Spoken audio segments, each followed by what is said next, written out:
Assalamualaikum warahmatullahi wabarakatuh. Waalaikumsalam warahmatullahi wabarakatuh. Alhamdulillahilladzi hadana li hadza wa ma kunna linahtadiya laula an Allah walladzi arsala rasulahu bil huda wa dinil haqq liyudhhirahu 'ala dini kullihi walau karihal kafirun walau karihal musyrikun walau karihal jahilun. Asyhadu an la ilaha illallah wa asyhadu anna Muhammadan abduhu wa rasuluh la nabiyya ba'dahu. Qala Allah ta'ala fil Qur'anil Karim, a'udzu billahi minasyaitonir rajim. Bismillahirrahmanirrahim. Wa takum minkum ummatun yad'una ilal khair wa ya'muruna bil ma'ruf wa yanhauna 'anil munkar ulaika humul muflihun. Wa summa qala Nuribat alaikum billah anama sufifu billah bihablin minallah wa hablin minan nas ila akhir ayat. Surah Al-Azim. Ibu-ibu dari pimpinan daerah Asia Kota Dubai yang saya hormati, dan ibu-ibu dari pengurus pengajian-pengajian atau kelompok-kelompok pengajian yang berundang yang saya hormati, dan seluruh hadirat yang ada di dalam ruangan ini. Saya tak bisa menyebutkan dari mana datangnya. Katanya ada juga dari berbagai guru ya, guru sekolah. Bahwa keberadaan kita ada di sini atas izin Allah. Apapun yang berlaku di permukaan bumi ini atau di alam ini itu atas izin Allah. Dan kita juga bersyukur kepada Allah karena memang Allah telah berikan nikmat yang sangat banyak. Berapa banyaknya belum ada sampai sekarang, dan bahkan sampai dunia kiamat orang yang bisa menghitung jumlah nikmat itu. Bahwa Allah menyatakan begitu. Wa in ta'uddu ni'matallahi la tuhsuha. Kalau kamu menghitung-hitung nikmat Allah tidak mungkin, mustahil. Jadi saking banyaknya nikmat Allah, maka kita bersyukur. Dan pemahaman kepada diri kita bersyukur kepada Allah itu, berterima kasih kepada Allah itu karena merasakan betul bahwa hidup kita tergantung kepada Allah. Jadi hidup kita, mati kita, keberadaan kita, bagaimanapun keadaan kita itu tergantung kepada Allah. Maka kita selalu bersyukur kepada Allah supaya kita bertakarub, supaya dekat dengan Allah Subhanahu wa taala.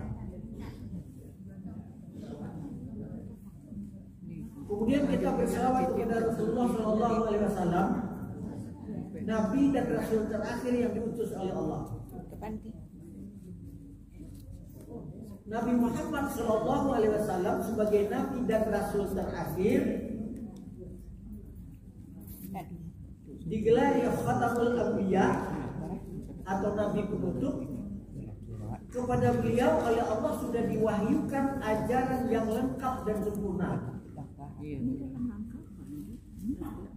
Dalam Islam disebut dengan ad-dinul Islam. Ad-dinul Islam itu Allah yang mengatakan paling lengkap, sudah sempurna, tidak ada kurangnya. Jadi ini yang saya hormati, orang yang memilih agama Islam berarti agama yang diridhai oleh Allah. Orang yang beragama Islam berarti dibimbing oleh Allah. Orang yang memilih agama Islam berarti itu agama yang sempurna, agama yang sudah cukup, tidak ada kurangnya. Apapun itu ada aturan dari Allah Subhanahu wa taala. Tak perlu ragu. Sebab Allah Subhanahu wa taala itu sebagai Rabbul Alamin yang menciptakan seluruh alam, yang memelihara seluruh alam, yang menguasai seluruh alam, yang mengendalikan seluruh alam, yang menghidupkan seluruh alam, yang mematikan seluruh alam, yang memberi balasan kepada seluruh alam, dan menetapkan apapun yang berlaku terhadap alam. Itu Maha. Jadi Allah itu memang Maha besar.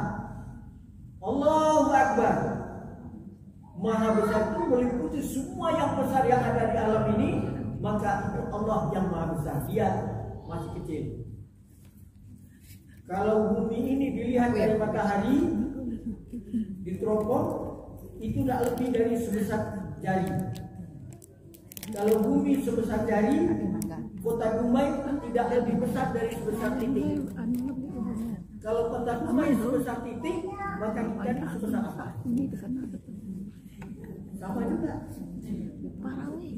Padahal semua alam ini dalam tangan Allah Subhanahu wa Ta'ala. Lalu bagaimana? Tidak ada pilihan lain yang baik bagi manusia yang ingin dan yang memahami bahwa dia bertuhan kepada Allah kecuali Islam. Paham itu ya? Jadi waraditu lakumul Islam dina itu dipahami agama yang diridhoi Allah hanya Islam untuk menjadi anutan kita. Bisa paham ya? Kenapa Islam?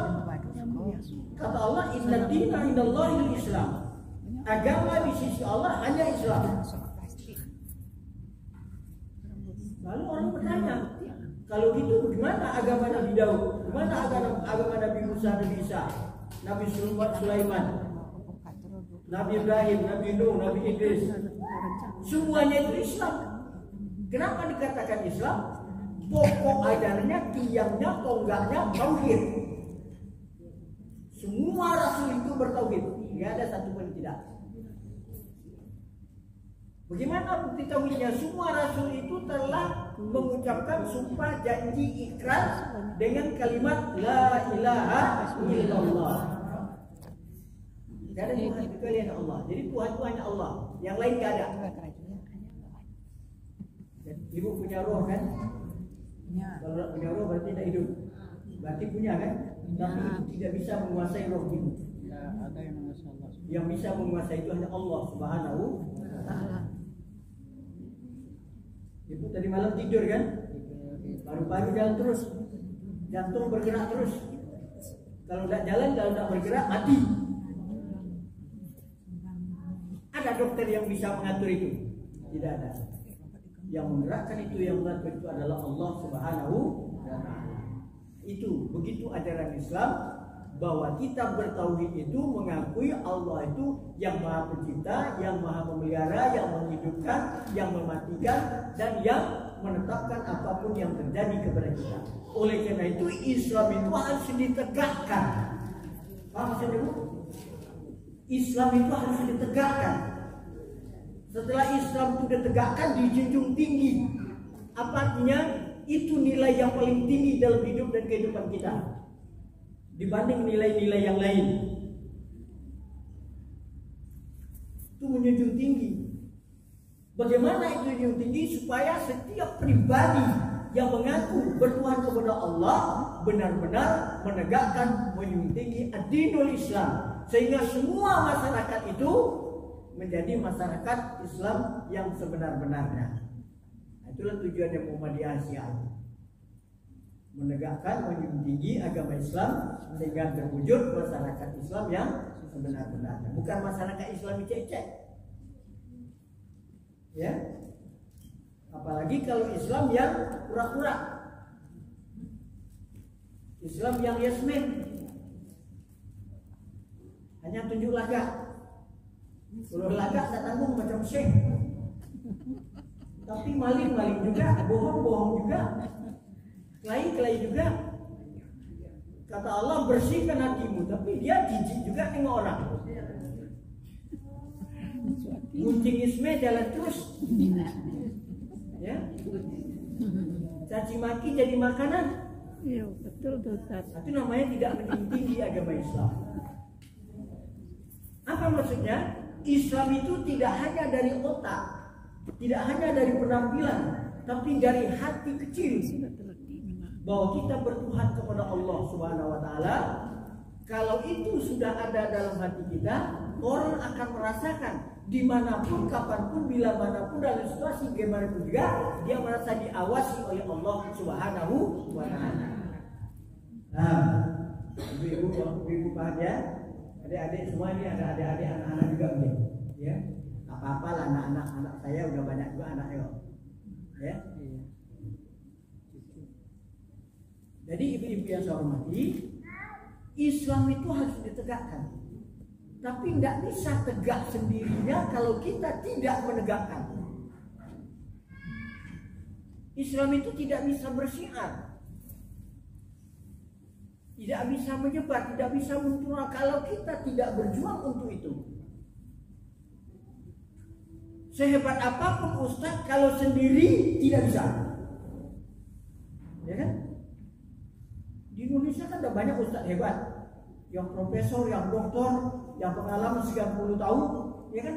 Tapi kalau sendiri menegakkan Islam tidak bisa. Makanya rumus oleh Ali bin Abi Thalib, la islama illa bil quwwah, la quwwata illa bil jamaah, la jamaah illa bil imam, la imam illa bil iman, la iman illa bil Quran. Bahasa kitanya, Islam itu tidak bisa kalian tegakkan kecuali harus punya kekuatan. Kekuatan itu tidak muncul dengan sendiri kecuali harus berjamaah, berkelompok, berorganisasi. Ya, jamaah itu tidak bisa terwujud kalau tidak ada imam, tidak ada pimpinan. Dan pimpinan tidak ada gunanya kalau tidak berpedoman kepada iman. Dan iman akan keropos kalau tidak dituntun oleh Al-Quran. Begitulah pegangan dari Aisyah itu. Jadi Aisyah itu sebagai ormas Islam wanita di Indonesia, boleh dikatakan ormas terbesar di Indonesia.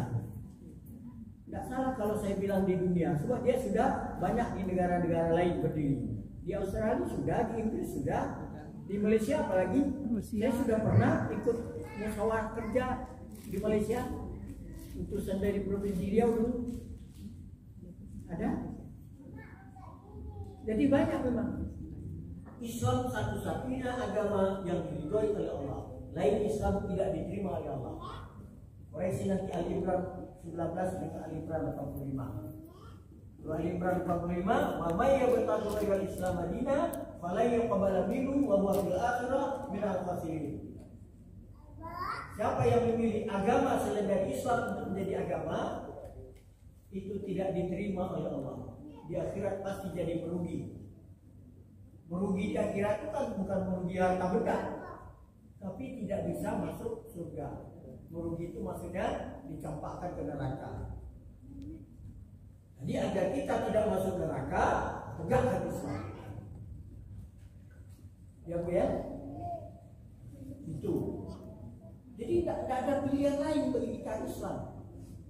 Yang namanya setan itu betul-betul iblis. Ya kan?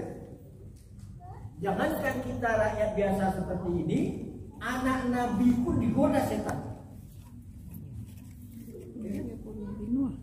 Kalau kepayaannya Nabi Nuh mengajak anaknya, woi nak sini dulu, tidak mau bantu bapak, tidaklah, tapi naiklah ke kapal ini, tidak katanya. Bapak ingin, bapak sudah salah. Anak Nabi, ya. Dan keluarga Nabi pun ada yang memang tidak mau menerima Islam. Apa maksudnya dalam hal ini? Orang yang mau berislam itu orang yang dapat huda dari Allah, yang dapat petunjuk dari Allah. Maka kita alhamdulillah kita sudah menjadi seorang muslim. Oke, Ibu balik lagi ya. Jadi Islam itu agama satu-satunya yang diridhoi oleh Allah, harus kita tegakkan, junjung tinggi sehingga terwujud masyarakat Islam yang sebenar-benarnya. Itulah tujuannya Aisyah. Ya. Dengan cara berorganisasi. Kalau sendiri-sendiri tidak bisa, tidak mungkin. Problematikanya banyak. Oke Bu ya. Lalu Islam itu apa aja isinya Islam itu? Islam itu isinya tak banyak-banyak. Yang pertama namanya akidah. Yang kedua namanya syariah. Syariah itu bercabang dua. Satu syariah di bidang ibadah, satu syariah di bidang muamalah. Dan baru yang keempatnya akhlakul karimah. Ada juga yang menyusunnya ke semuanya satu-satu.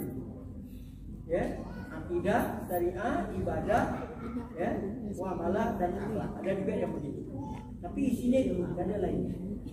Apa itu akidah? Keyakinan yang kokoh dan kuat, tidak bisa digoyahkan oleh apapun dan siapapun, bahwa Tuhannya adalah Allah Subhanahu wa Ta'ala. Untuk itu kita harus kenal dengan Allah. Siapa Allah itu? Tadi di awal saya katakan Allah itu Rabbul Alamin, Dia yang menciptakan alam. Dia yang memelihara alam. Dia yang mengendalikan alam. Dia yang menghidupkan. Dia yang mematikan. Dia yang memberikan balasan. Jadi tak ada lain. Karena satu-satunya Tuhan, tidak ada yang lain kecuali hanya Dia. La ilaha illa huwa. Siapa huwa itu? Khaliqu kulli syai'in fa'buduh. Yang Maha Pencipta, maka kita wajib menghambakan diri kepadanya. Paham Ibu ya? Ini yang harus ditegakkan dalam kehidupan kita. Meyakini bahwa Allah itu satu-satunya Tuhan. Dan kita harus paham Allah itu ala kulli syai'in qadir. Dia berkuasa atas apapun. Kalau dia menghendaki sesuatu, fa'alun lima yurid. Dia gampang berbuat, tidak ada bisa menghalangi, tidak ada bisa diteror. Nah, itu yang kita yakini. Ya Bu ya? Dan Allah itu sifatnya yang wajib ada 20. Kata orang namanya sifat 20. Sifat 20 itu apa yang pertama Bu? Wujud. Wujud itu apa adanya? Apa artinya? Ada. Ada kan? Adam. Kacamata ada juga. Berarti Tuhan sama dengan kacamata. Meja ada juga. Masjid ada juga. Berarti Tuhan sama dengan itu. Beda. Ya? Adanya Allah itu adalah ada yang mengadakan semua yang ada. Dia mengendalikan semua yang ada. Dia tetap ada walaupun semua yang ada itu sudah tidak ada. Dan dia yang memberikan balasan kepada semua yang ada. Jadi Allah itu wujud yang mewujudkan semua yang wujud. Dia tetap wujud. Kalau zaman dahulu orang asal dah hafal, galah. Barang dulu sifat Allah 22 perkara tamu wujud yang kedua, tiga yang ketiga, sebab yang itu dah hebat tuh. Ya. Itu kerjanya selama 40 hari sambil berzikir subhanallah subhanallah subhanallah dan sebagainya di satu tempat dalam kelambu. Kalau dapat kali melakukan itu sudah dapat detail khalifah jasa. Iya. Keluarga saya di kampung saya kayak gitu. Ada datuk saya gitu, bosnya suluk. Tapi karena dia bersifat kidam, belum ada lagi alam ini, Allah itu sudah ada. Karena dia yang adakan. Paham Ibu dia? Jangan langsung penyenak di otak kita. Bisa gila. Iya. Tapi setelah kita sudah sampai ke puncak, bawa ke hati. Betul. Saya ini tidak ada kalau tidak diadakan. Yang mengadakan saya tentu lebih dulu daripada saya adanya. Atau tidak. Lalu kalau saya sudah mati nanti bagaimana? Bagi orang yang beriman, Allah itu bersifat makom. Dia nanti akan memberikan balasan. Paham ya? Itu analisa di dalam Islam. Dan itu tonggak pertama yang oleh Asia diperjuangkan. Setiap pribadi kita harus begitu. Harus yakin. Yakin tak ibu Allah melihat sekarang? Bukan hanya Allah sekedar melihat, tapi alam Allah ini merekam keadaan kita. Jelas tak? Sudah direkam oleh alam ini, malaikat suruh Allah mencatat kegiatan kita. Nanti setelah kita meninggal dunia, datang yaumul ba'ats, dikumpul ke yaumul ba'ats, ya kan? Dan kemudian sampai di situ, sama yakmal misqala dzarratin khairan yarah.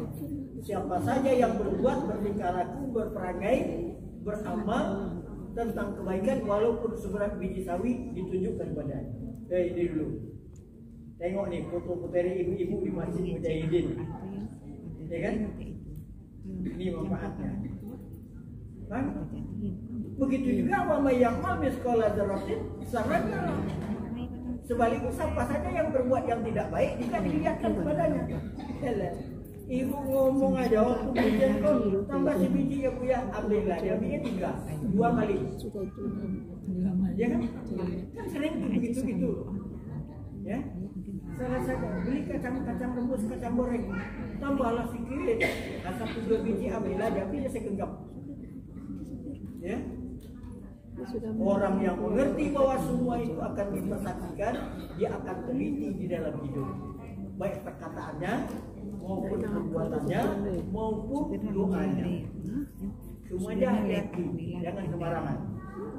Ya Bu ya. Ini jadi efek dari akidah keyakinan kepada Allah itu sangat luas, meliputi ke semua perilaku manusia. Tidak ada yang terlepas dari monitor Allah Subhanahu Wa Taala. Karena Allah itu Sami'un Alim, Maha mendengar lagi Maha mengetahui. Allah itu Sami'un Basir, Maha mendengar lagi Maha melihat. Penglihatan Allah tidak sama dengan penglihatan manusia. Allah bisa melihat ke dalam hati. Gitu. Kalau dalam tampilan bisa aja kita kamuflase, baju kakak bagus begini, pakai semua lapar. Tengok nih, saya ini orang Islam, kan gitu. Tapi hatinya tidak Islam, oke? Ini yang saya itu pokok isi daripada Islam yang pertama, akidah. Ya, kalau dijabarkan akidah tauhid itu sangat luas. Ya. Tidak ada Tuhan kecuali hanya Allah Subhanahu Wa Taala. Dia segala-galanya. Kemudian orang yang berakidah tauhid atau orang yang beriman kepada Allah, orang yang yakin kepada Allah, walaupun hakul yakin, kalau tidak dioperasionalkan dengan ibadah, tidak bisa. Ya? Jadi kalau kita yakin kepada Allah, harus sembah Allah. Harus tunduk, harus taat kepada Allah. Apa persoalannya di dalam masyarakat kita untuk menyembah Allah itu tidak boleh menurut akal kita aja, tidak boleh menurut kemauan kita aja. Ya, harus paham dengan syariat atau ketentuan atau undang-undang atau sistem norma. Ada ketentuannya. Sehingga syariat itu seperti saya katakan di awal tadi, ada di bidang ibadah, ada di bidang muamalah. Jadi beribadah itu ada tuntunannya. Tidak boleh hanya sekedar nyontek-nyontek, niru-niru. Kuliah orang, kemudian nampaknya sholatnya ditiru pula macam itu. Nanti lama-lama karena dia selalu latihan ABRI gitu ya, pokoknya atau TNI atau dia berpangkat jenderal, Allahu Akbar. Bagus ya, ditiru pula. Ya, kan banyak orang ini. Kalau ada dasarnya silakan.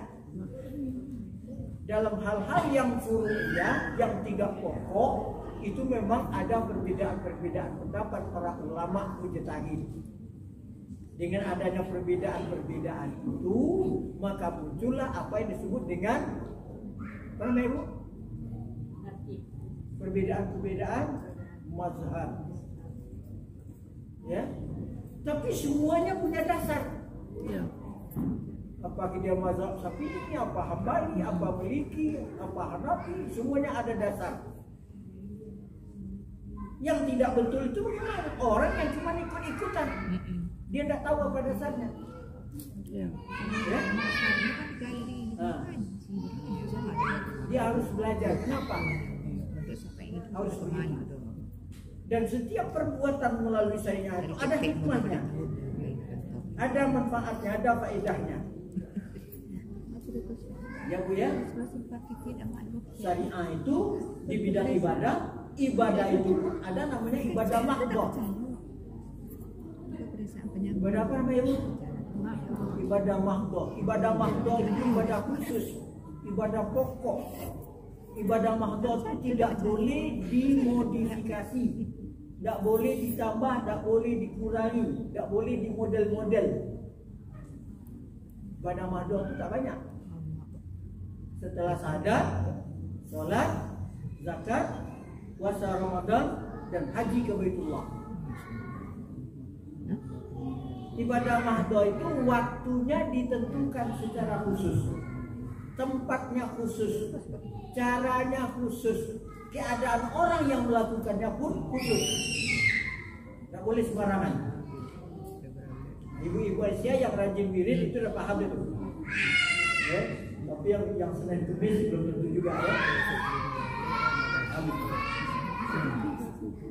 Itu ibadah mahdoh itu khusus.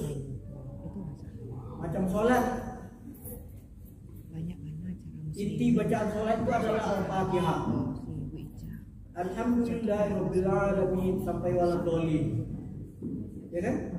Bagaimana caranya Rasul membaca? Baca seperti itu. Mentang-mentang jago puisi, jangan ngada-ngada. Alhamdulillah. Tidak boleh. Ada aturannya, apalagi itu ayat Al-Quran. Ayat Al-Quran itu ada aturan bacanya. Dan satu noktah pun ada maknanya. Noktah titik. Ya. Beda titik di bawah dengan titik di atas. Apalagi kalau baris. Nah, itu namanya ibadah mahdoh khusus. Ya. Jadi waktunya ditetapkan. Waktu subuh ya subuh. Kan kita sholat subuh tadi jam 5 ya. Udah selesai jam 5. Masih panjang waktunya. Saya tambah lagi dulu 4 rakaat biar zuhur nanti tidak sholat lagi. Tidak bisa. Ditambahnya 4 rakaat. Ya. Baru jam 5 lewat 10. Itu masih ada. Belum suruh lagi. Ya kan? Saya tambah lagi 4 lagi biar asarnya nanti juga kita tidak sholat. Tidak bisa. Sholat itu pada waktunya. Sesuai yang ditetapkan oleh Allah dan Rasul, caranya, tempatnya, waktunya, keadaannya, dan syaratnya serta rukunnya. Tidak boleh bolak-balik. Semuanya. Itu namanya ibadah mahdoh. Sama juga dengan orang menunaikan ibadah haji. Ibu-ibu pernah dengar enggak orang yang pulang dari Mekah, yang pulang dari haji atau sudah melakukan haji atau umrah? Padat kan? Kepadat itu. Sekian banyak. Dan terbanyak itu orang Indonesia, karena Indonesia mayoritas muslim. Banyak ya kan? Lalu kita mau buat model. Nah kalau begini tak hidup, ya kan? Kita bagi haji ini supaya sebagian ke New York, sebagian nanti ke Cina atau ke Eropa. Tak boleh. Ya, tempatnya ditentukan, waktunya ditentukan, caranya ditentukan, bacaannya ditentukan. Tak boleh mandai-mandai. Paham ya Bu ya? Kita memang harus pandai, tapi tidak boleh mandai-mandai. Itu kalau ibadah mahdoh. Sebaliknya ada namanya ibadah ghairah mahdoh. Ghairah mahdoh itu selain yang khusus tadi. Ya, selain dari yang 5 itu ghairah mahdoh. Kalau hukum ibadah mahdoh, semuanya itu haram kecuali yang ada perintah dan ada dalilnya dari Al-Quran dan Sunnah. Kalau ghairah mahdoh, semuanya itu boleh kecuali yang ada larangan. Silakanlah buat, ya. Dan semua dikasih pahala kalau diniatkan untuk mendapatkan pahala dan ridho dari Allah. Ibu-ibu kan duduk sekarang kan, dengar saya ceramah kan, mendengar aja pun sambil duduk berpahala. Kan gampang cari pahala dalam Islam. Ya? Bahkan senyum aja kata Rasul itu dapat pahala. Kamu senyum kepada saudara untuk berpahala, itu sama dengan sedekah. Benar? Ibu-ibu semua pakai jilbab, pakai pakaian aja pun berpahala. Lebih diam daripada itu, cuma hatinya berdoa. Ya Allah, lindungilah anak-anak dan saudara-saudaraku dan segala macam bara bahaya.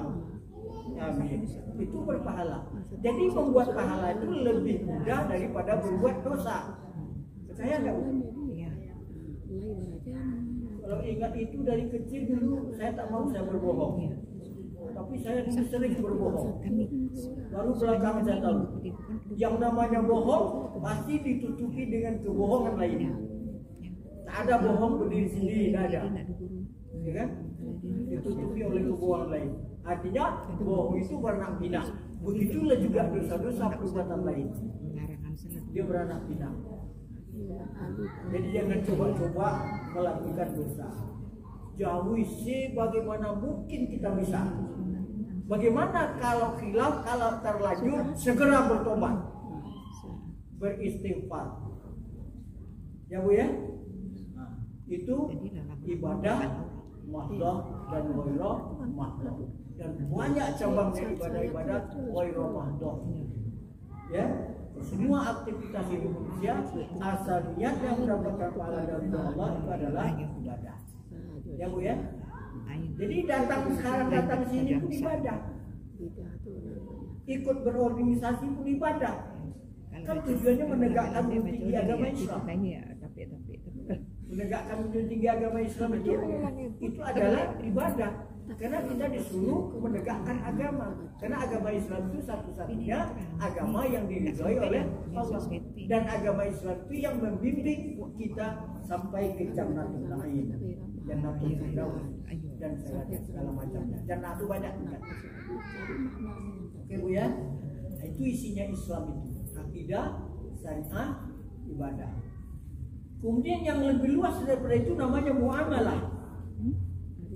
Muamalah itu intinya hablum minan nas, itu intinya hubungan sesama manusia.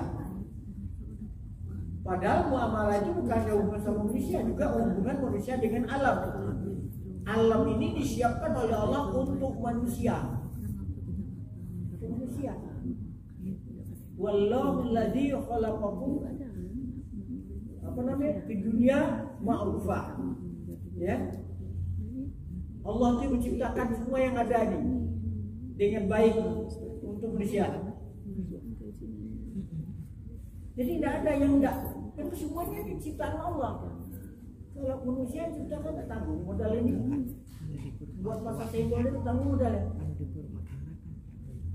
Wallahu alladzi la ilaha illa huwa khaliqu kulli syai'in fa'buduhu ya.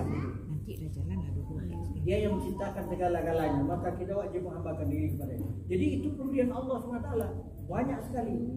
Ya, bagaimana sikap kita terhadap masalah-masalah yang dihubungkan dengan masalah tanggung jawab kita sebagai khalifah di muka bumi, itu ada tuntunan dalam Islam. Ya, walaupun barang itu barang haram tidak boleh dianiaya. Anjing itu kan haram, jangan dianiaya. Berdosa kita. Ya kan? Ada sikapnya. Nah, sesama manusia lebih daripada itu, ada kewajiban khusus. Secara umum sesama mukmin, sesama muslim itu bersaudara. Apa kata Allah? Innamal mu'minuna ikhwan fa aslihu baina akhwaykum wa taqullaha la'allakum turhamun. Sesungguhnya mukmin itu bersaudara. Maka fa aslihu baina akhwaykum, maka islahkanlah. Islahkan itu damaikan, atur, perbaiki, susun hubungan persaudaraan di antara kamu. Jadi tergeser-geser sedikit, segera kita membersihkannya. Bisa paham ya? Oke? Hubungan sama manusia. Dan hubungan sama manusia selain dari diikat oleh agama adalah diikat dengan nasab, dengan keturunan. Dari segi nasab, manusia yang terbaik di dunia adalah Adam. Itu wajib dihormati. Ya kan? Ibu dan ayah itu wajib dihormati. Itu manusia pertama. Ya? Bisa paham? Tidak mungkin orang akan menghormati suaminya kalau dia kurang ajar kepada bapaknya. Begitu juga orang tidak akan mungkin begitu dia memelihara dan melindungi istrinya dengan penuh kalau dia tidak hormat kepada ibunya. Jadi kalau mau cari menantu usap, kalau cari menantu laki-laki, tengok dia hormat sama mamanya. Kalau dia kurang ajar sama mamanya, tak usah dia ambil menantu. Nanti anak awak celaka. Itu juga sebaliknya. Cari menantu perempuan, kalau dia tak sayang kepada bapaknya, jangan lagi. Bapaknya dia tidak sayang, apalagi sama suaminya nanti. Kenapa? Karena itu kunci daripada hablum minan nas. Kunci hubungan sesama manusia itu pertama itu dengan ibu. Ya kan? Kenapa dengan ibu? Ibu itu bukan dikatakan produsen, tapi proses. Ya? Mulai dari air yang namanya manusia ini disimpan oleh Allah di dalam rahim ibu. Air itu kami jadikan darah kata Allah. Darah itu kami jadikan daging. Kemudian dalam daging itu kami tumbuhkan bukan tulang belulang, kami bungkus dengan daging. Sudah lengkap bentuknya, kami tiup ruh, jadilah dia manusia. Itu pada ibu, itu proses. Kemudian dikeluar dari rahim itu, dia lahir ke dunia. Lahir ke manusia itu tidak satu pun yang berdosa. Dia semuanya suci dalam keadaan fitrah. Tetapi kasih sayang ibu tidak cukup sampai di situ. Ini karena ibu-ibu tentu sudah merasakan semua, tak perlu saya ngaji panjang-panjang. Ya kan? Yang namanya ibu pasti merasakan bagaimana kasih sayang kepada anak. Baru SH saja dia udah pelihara dirinya. Jangan ngomong sembarangan, kamu SH. Ya kan? Apa lo hubungannya itu? Hah? Apa lo hubungannya itu? Hubungannya kalau dia ngomong sembarangan nanti karakter itu diulang kepada Gimana menjagonya? yang ada di dalam. SH itu maksudnya sedang hamil gitu ya. Bukan sedang mukul kan? Sedang hamil. Tapi karena ibu-ibu semua tak apalah sebutkan. Kalau dalam kejadian Ya salah paham Ibu Ketua. Satu ditanya nih buat hari ya, Ibu iya, Ketua tadi. laki kan tak merasakan Bu. Tetapi Rasul mengajarkan, menunjukkan. Kan ibumu yang mengandungmu dalam keadaan lemah dan bertambah lemah, kan begitu kata Allah. Iya. Allah bilang begitu. Lemah maksudnya bukan lentoy badannya saja, tapi semua serba terbatas. Nggak boleh ngomong sembarangan, ya kan? Nggak boleh makan sembarangan, nggak boleh berperilaku sembarangan. Tapi harus yang baik-baik supaya itu nanti begitulah anaknya yang lahir itu. Kan begitu. Kalau dipikirkan pekerjaan ibu, tak ada satu pun laki-laki yang bisa. Memang itu sudah pikiran ibu. Kalau lagi punya bayi, ibu-ibu itu ada yang bangunnya 5 kali dalam semalam, ada yang sampai 10 kali. Bapak-bapak dalam tidur baru setengah jam, Pak bangun. Kalau saya ambilkan air saya haus. Nanti setengah jam, Pak bangun. Ngajar di bini gitu. Ya? Tapi kalau ibu dengan rela hati, Itulah bedanya. nah, baru 1 jam dia tidur. Aduh saya nggak ada apa ya. Nah itu yang dipegang dulu knalpotnya. Ya, oh aman nggak ada apa-apa, pegang kerannya. Ya, kering. Ya kan? Lalu yang mulutnya dia minta dimimikan. Iyalah saya, pakai sayang dia nak, sayang. Macam apapun kotornya, baunya dia sayang. Itu bukan sehari 2 hari, bukan sebulan 2 bulan. Tidak ada yang bisa kecuali ibu. Itu sebabnya dikatakan oleh Rasul, al-jannati tahta aqdamil ummahat. Surga itu di bawah telapak kaki ibu. Sehebat apapun kamu, yang ibumu tetap lebih mulia daripada kamu. Kan begitu? Allah tidak akan meridhoi manusia kalau orang tuanya tidak ridho. Jadi yang masih punya bapaknya cepat-cepatlah minta maaf kalau ada kelanjuran sana. Ya, janganlah dibuat yang tidak kepada orang tua. Ibu, ya kan? Manusia berproses. Nah itulah manusia pertama yang membentuk karakter kita untuk berhubungan bersama manusia. Tapi bilang nasi itu pertamanya. Nah, mungkin orang baik dengan orang lain kalau dengan makhluk saja dia tak baik, ya kan? Kan ditanya, Rasul, siapa manusia paling terhormat di dunia? Ibu kamu. Lalu siapa lagi ya Rasulullah? Mak kamu. Tidak puas juga. Siapa lagi? Mamamu. Tiga-tiganya sama. Tidak juga puas. Siapa lagi ya Rasulullah? Bapak. Bapak cuma juara harapan. Yang keempat. Ranking 1, 2, 3 mak. Dan memang itu fitrah dan itu Allah yang menetapkan bahwa ibu itu hatinya lebih halus, lebih sensitif dibanding laki-laki. Kalau percaya coba perhatikan. Mak ada, bapak ada. Kita datang dari jauh baru sampai di rumah. Assalamualaikum warahmatullahi wabarakatuh. Coba salam di bapak. Mak mesti ucap salam. Ya kan?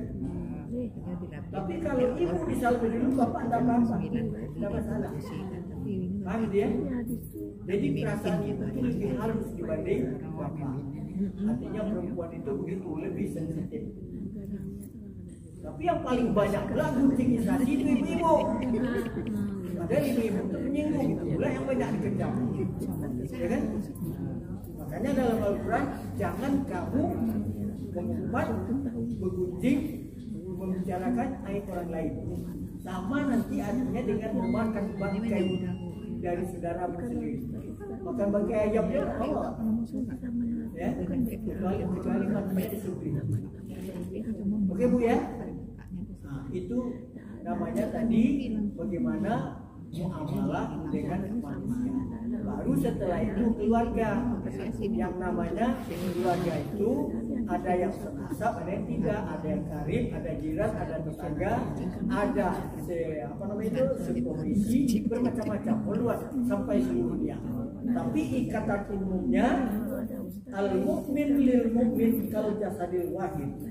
Mukmin dengan mukmin itu ibarat diri yang satu. Kalau diri yang satu bagaimana? Walaupun telinga yang dipotong, semua rasa sakit. Ya kan? Mata yang kabur, apalagi yang buta, semua ikut menderita. Jadi kompak dia. Di dalam organisasi pun ibu-ibu begitu. Cuma satu yang rusak, itu yang lain ikut rusak. Jangan malah mendorong. Ya. Kadang-kadang kan ada juga orang yang ikut pula dia. Iya memang, dia lebih datang ke satu lagi. Oh iya ya. Paham dia? Akhirnya bagaimana? Merebak permusuhan di antara kita. Padahal antara sesama muslim wajib waspada. Ya kan? Kita bersaudara. Adalah. Oke Ibu ya. Maka setan itu betul-betul iblis seperti saya katakan tadi. Bangga dia setan itu kalau ada orang Islam bermusuhan. Ya. Kadang soal-soal kecil dibesar-besarkan. Ya. Itu isi daripada Islam itu akidah, syariah, kemudian ibadah dan akhlak. Itu kesemuanya utuh menjadi satu, tidak boleh dipilah-pilah. Walaupun dia hebat akidahnya tapi tidak berakhlak sama dia tidak. Ya kan? Dia taat beribadah tapi bininya, anaknya tadi pendidikannya sama juga tidak. Jadi Islam itu harus utuh, universal. Ya Bu ya? Oh Bu, udah Bu. Jam berapa? Kita sampai jam 3:30 ya? Iya. Ya, waktu Saya lagi siap. Kalau ibu mau bertanya boleh. Boleh asal jangan sulit-sulit, kalau sulit saya tak jawab. Ustaz, ini saya Silakan bertanya. Bu. Tanya lu Ustazah. Masalah bacaan Allahumma sholli ala Muhammad dengan Allahumma sholli ala Sayyidina Muhammad. Apa di dalam salat aja kita baca tidak pakai Sayyidina atau di luar salat? Apa ini ada perbedaan pendapat khilafiyahnya? Itu saja Ustaz. Soalnya ada yang menerangkan kalau di luar salat boleh pakai Sayyidina, hanya dalam salat saja tidak boleh. Bagaimana yang sebenarnya? Itu sudah umum itu. Kalau Ustaz Somad itu paling ahli dia di Indonesia. Ya. Sayyidina. Jadi Sayyidina itu kan penghulu kami, Ya. raja kami, pemimpin kami. Boleh kita baca. Kan memang itu ikutan kita. Ya. Tapi kan yang sahih hadisnya bahwa sahabat-sahabat kesemuanya termasuk Nabi sendiri membaca Allahumma sholli ala Muhammad. tak pakai Tidak Sayyidina. pakai CD juga CD. Ini dalam salat. Tuh, ya. Ya. Berarti Lalu bagaimana kalau dia baca itu tidak salah karena memang dia pemimpin. Ya. Masa dia panggil pula dirinya pemimpinnya kalau dalam salat? Ya, udah paham ya? Ada. Jadi jangankan Nabi Muhammad Allah saja berselawat kepada Nabi. Innallaha wa malaikatahu yusholluna 'alan nabi. Sesungguhnya Allah dan malaikat-malaikatnya berselawat kepada Nabi. Kapan selawat pertama kepada Nabi itu? Di Sidratil Muntaha. Waktu Muhammad menghadap Allah Subhanahu wa taala. Ya kan? Langsung diucapkan oleh Allah Subhanahu wa taala. Ya kan? Kan kita baca waktu tahiyatul barakatuh shalawatun tayyibatulillah itu ucapan Nabi Muhammad kepada Allah. Lalu dibalas oleh Allah. Apa? Assalamualaikum. Allah saja berdoa untuk Nabi. Ya kan? Padahal apalah Nabi itu kalau dibanding Allah? Karena Nabi itu adalah pesuruh dia, ya kan? Ya. Akhirnya bagaimana? Semua malaikat-malaikat ikut mengucapkan salawat. Bagus ya, tidak apa-apa. Nah, Ada lagi Bu ingin bertanya? Tanya, Bu. Silakan Bu. Ya, Bu, Dokter. tanyakan. Ini. Malu bertanya saya Ustaz ingat jalan. kata bos. Ini begini Bu ya, ini terus terang saya katakan daripada terus gelap lebih terus terang ya. Tadi dengan Ibu Samsawati, bukan tadi dari kemarin katanya kita akan mengadakan silaturahmi akbar. Tolonglah dijelaskan kepada semua anggota-anggota kita itu bagaimana sesungguhnya Aisyah. Ya. Dan saya yang siap ya, saya siapkan itu bahan-bahan mengenai itu semua. Ya, dapat Ya. ya. Ternyata tadi saya lihat tampil akbar oleh Ustaz itu. Kok temanya begini? Ini kan tidak semua orang Asia Ustaz. Kan itu maka pengajian saya umum. Ya, Bu ya. Jadi jangan marah karena saya kalau marah gak berjalan sampai sekarang. Nah, ada marah-marah. Jadi iya tak iya dalam hal ini apapun yang isi dari Islam itu itulah yang dilaksanakan oleh Muhammadiyah. Tidak ada beda. Ya, cuman bedanya Muhammadiyah melaksanakan itu dengan cara berorganisasi.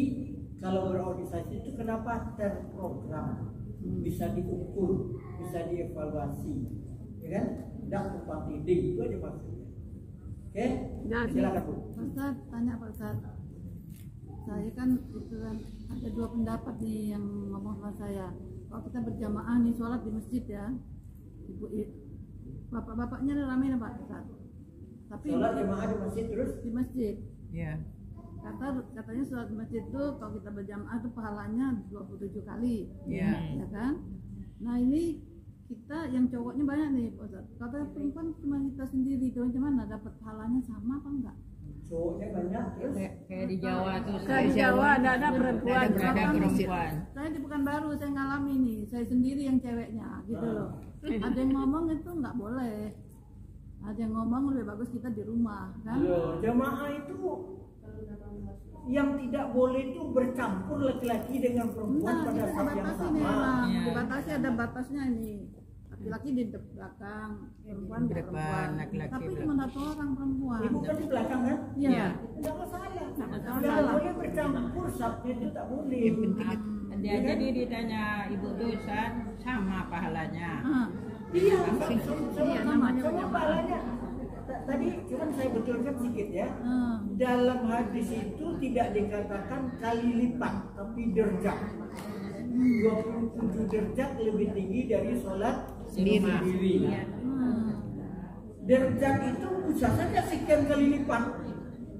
Ya, derajat yang dimaksud Allah itu kan suatu peringkat, bukan suatu tingkat. Ya, keistimewaannya. Ya, sholat jamaah itu lebih tinggi 27 derajat dibanding sholat sendiri. Nah, itu bukan kali lipat. Ya, jadi mungkin saja lebih 27 kali lipat. Sampai lalu ini. Jadi apakah saya sudah dapat pahala berjamaah? Ya dapat. Ya kan? Gak usah lagi orang banyak begitu, suami ibu depan, ibu belakang, sholat berdua aja di rumah dapat pahala berjamaah. Dan di dalam Islam kalau lebih daripada one itu sudah banyak. Oni. Ya kan? Bahasa Ustaz, bahasa Oni. Banyak namanya itu. Lagu kami. Bahasa seember. Seember. Lagu. Ada lagi Bu? Bang Daudoeng. Apalagi Bu ingin bertanya? Waalaikumsalam warahmatullahi wabarakatuh. Volumenya dikuatkan sedikit Pak, ini telinga satu sebelah. Sebentar lagi insya Allah libur Pak. Ah. Pulang kampung. Berapa hari jatah menjamah Pak? Oh, Berapa hari? jatah berjamaah. Berapa lama waktunya?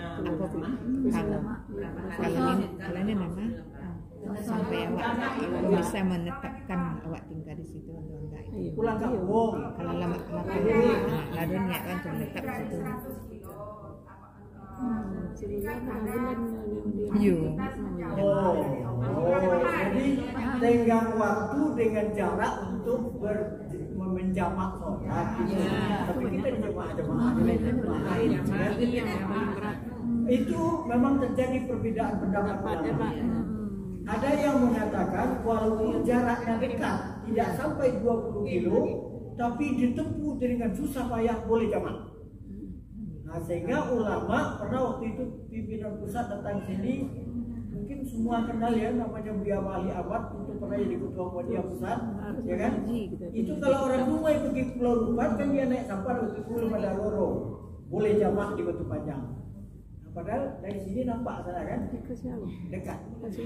Ya Bu ya. Kemudian ada yang kalau melihat fikih Sulaiman Rashid itu 80 kilo kata dia. Ya. Dia 80 kilo itu kan kalau keadaan normal. Saya lihat Ya semuanya. kan? Saya Keadaan kata. normal. Kalau kata lebih cepat 80 Saya kilo itu tak sampai. kata saya lihat semuanya. Ya kan? Nah, jadi kita tidak lihat masalah jaraknya, tapi masalah kenapa itu diizinkan untuk menjamak. Tuh. Ya Bu ya. Ada dari tapi saya bawa selain naik bonek nak tinggal di rumah. Menetap. Ya, mungkin tetap menjamak dia. Tapi sebulan Sebenarnya sampai mungkin ada hal-hal yang lebih sawah apa kan ya? Tapi Wak ingin menetap di situ. Kalau ada Tapi masih yang bisa Wak. itu tergantung pemahaman masing-masing. Tapi kalau ini kan Ya kan? kita kampung. Tapi pemahaman Di yang rumah umum saya enggak langsung. menurut apa yang dikatakan atau yang dijelaskan dalam masalah Enggak tahu ya jaga itu beribadah, Tuhan itu sudah memberikan rukhsah. Keringanan. Rukhsah itu artinya keringanan. Kenapa kita mau sulit-sulit? Nah, contoh, saya dari sini berangkat pergi ke Payakumbu, ya kan? Kan boleh menjamak, ya kan? Ya. Saya naik mobil sendiri sampai kemari baru jam 11 belum masuk waktu, ya. Sampai di Bangkok, nah itu sudah jam 2, ya kan? Berarti zuhur kan sudah ada, ya. Maka di Bangkok saya lakukan sholat sebaiknya menjamak. Kenapa? Dikhawatirkan nanti sampai Danau Buatan terjadi kecelakaan, mampus kita dianggap melalaikan sholat. Paham? akhirnya Ibadah ya. Jawab lu suara. Oh dia ada suara segi. Masa dia tadi. Tadi bahasa ini. Wan. Apa itu umbu asyik mainnya kan? Pulang kampung itu. Kan berjamaah di sana kan Pak. Jadi lagi jalan-jalan. Terus katanya kampungnya tuh. Ini kok berjamaah juga nih. Ini ada niat enggak untuk nambah lewat dari 3 hari dari rencana sampai apa seminggu nanti balik lagi. Kalau gitu tak boleh berjamaah lagi nih lewat dari 3 hari. Itu dia mengukur pakai perasaan. Kalau pakai hukum, Kan tak mungkin. hampir 100% jamaah haji itu berjamaah. Itu mungkin tetap menjamak terus ya. Itu mungkin perasaan kira-kira dia. Di mana tempat pencarian Memang kita beragama harus pakai otak, tapi hanya dengan pakai otak, tak pakai dalil kita. Tidak apa-apa. Bagaimana namanya? 2 bulan 3 bulan Bes, tidak ada niat tetap untuk boleh menjamak. jadi rencananya yang termasuk ya, rencananya tadi tinggal 3 menit ya Bu ya. Ada sebagian saya baca. 3 menit. Asul 2 bulan. Jadi rencananya tadi yang akan saya kemukakan Bu, kalau ada kesempatan lain, ada beberapa agenda dan pesan-pesan khusus dari Ketua PP Muhammadiyah Haidar Nasir bagaimana rancangan Muhammadiyah dan Asia ke depan. Ya, ada 7 masalah, 7 pokok ini tidak bisa saya uraikan tapi saya sampaikan saja. Yang pertama, peneguhan paham keislaman dan ideologi Muhammadiyah. Ini dikokohkan bagaimana Islam yang sesungguhnya. Ya kan? Kemudian dalam hal ini bisa dilihat nanti di dalam mukadimah anggaran dasar Muhammadiyah itu bagaimana sesungguhnya Islam itu harus dikuatkan. Kemudian yang kedua kata Tahir dan Nasir, penguatan dan penyebaran pandangan Islam berkemajuan. Islam berkemajuan itu yang bagaimana? Jadi dalam Muhammadiyah itu ada program istilahnya Islam berkemajuan. Jadi jangan Islam yang yang statis, ya kan? Kemarin itu juga masalah, kemarin itu juga tidak ada kemajuan. Jadi yang berkemajuan itu yang bagaimana, ya kan? Antara lain penyebaran Islam itu harus dibawa kepada generasi yang akan datang. Jadi bukan hanya untuk kita, itu berkemajuan. Begitupun dari dari keluasannya itu harus lebih meluas. Bagaimana ekonomi Islam itu, ya kan? Jangan hanya seperti yang biasa. Kemudian yang ketiga, memperkuat dan memperluas basis umat di akar rumput. Artinya umat Islam akar rumputnya di masjid, di ranting, di musalah, itu diperkuat. Sekarang itu yang lemah. Di mana-mana masjid kita lihat tak ada aja angkatan muda. Orang dah laku-laku macam Pak Ridho aja semua. Kita lagi maju, ya kan? Ya. Jadi saya sampai situ aja Bu ya. Ya. Tak marah-marah gitu. Saya minta maaf. Marah di mana? Terima kasih. Bila hidayah. Sensitif lah. Assalamualaikum warahmatullahi wabarakatuh.